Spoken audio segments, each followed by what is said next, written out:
BJP Lok Sabha चुनाव के पहले एनडीए का कुनबा बढ़ाने में जुटी है। खासतौर पर पुराने साथियों को फिर से एनडीए में वापसी पर बीजेपी का जोर है। शिरोमणि अकाली दल, टीडीपी जैसे दलों को फिर से एनडीए में जोड़ने की बीजेपी कोशिश कर रही है। इस कवायद के बीच पंजाब बीजेपी के नए प्रधान सुनील जाखड़ ने बड़ा बयान दिया है।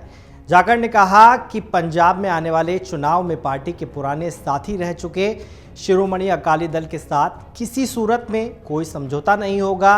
जाखड़ ने स्पष्ट कर दिया है कि अब बीजेपी पंजाब की सभी सीटों पर अपने बलबूते चुनाव लड़ेगी। बीजेपी अब अकाली दल के साथ छोटे भाई की भूमिका में नहीं बल्कि उसे टक्कर देने के लिए मैदान में उतरेगी। जाखड़ ने ये बयान मंगलवार को चंडीगढ़ स्थित पार्टी प्रदेश कार्यालय में पदभार संभालते हुए दिया।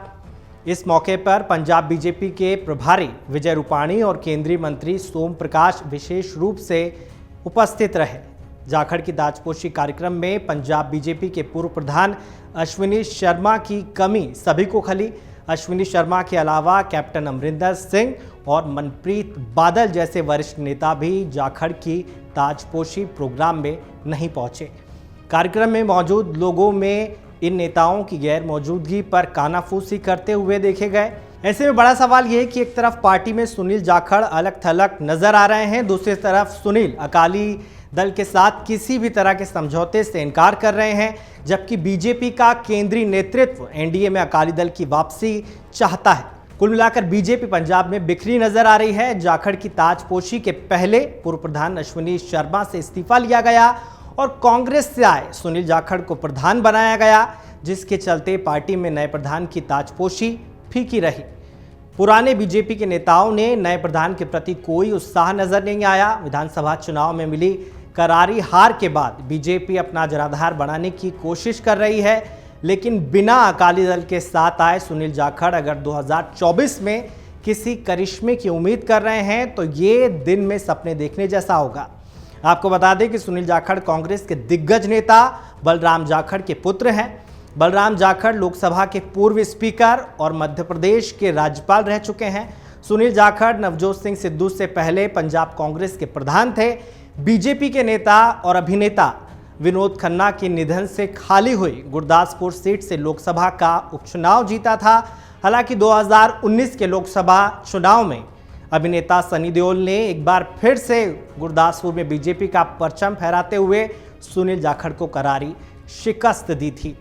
सुनील जाखड़ ने कुछ वक्त पहले ही बीजेपी ज्वाइन की है और बीजेपी ने अश्विनी शर्मा को हटाकर सुनील जाखड़ को नया प्रधान बनाया है। अब आपको बताते हैं अकाली क्यों बीजेपी के लिए जरूरी है। 2 साल पहले एनडीए के सबसे पुराने साथी अकाली दल ने कृषि कानून के चलते गठबंधन तोड़ दिया था। बीजेपी और अकाली दल का 1996 में गठबंधन हुआ था। 2021 में 3 कृषि कानूनों में विरोध के चलते किसान आंदोलन हुआ था। किसानों की नाराजगी के चलते अकाली दल ने बीजेपी के साथ अपने रिश्तों को खत्म कर दिया था। जालंधर में हुए उपचुनाव में भी दोनों ही पार्टियों ने अलग अलग चुनाव लड़ा था, जिसमें दोनों पार्टियों को नुकसान हुआ था। उसके बाद से दोनों पार्टियों के बीच गठबंधन के संकेत मिले थे। वहीं पंजाब के पूर्व सीएम प्रकाश सिंह बादल के निधन पर जब प्रधानमंत्री नरेंद्र मोदी श्रद्धांजलि देने पहुंचे थे तो दोनों दलों के गठबंधन की चर्चाएं तेज हो गई थी। पंजाब में कुल 13 लोकसभा सीटें हैं। बीजेपी पहले सिर्फ 3 सीटों पर चुनाव लड़ती थी, वहीं अकाली दल 10 सीटों पर चुनाव लड़ती थी। मौके की नज़ाकत यानी कि 2024 को समझते हुए बीजेपी हर कदम फूंक फूंक कर रख रही है। बिहार में चिराग पासवान को अपने पाले में लाना चाहती है। पासवान वोटों को ध्यान में रखते हुए चिराग पासवान को भी एनडीए में वापस लाने की बीजेपी कोशिश कर रही है। वहीं सुनील जाखड़ के बयान ने अकाली दल की एनडीए में वापसी पर सवालिया निशान लगा दिया है। अमर उजाला अब आपके टीवी पर भी। अपने स्मार्ट टीवी पर यूट्यूब पर सर्च करें अमर उजाला, चैनल सब्सक्राइब करें और देखें ताजा खबरें, वो भी HD क्वालिटी में।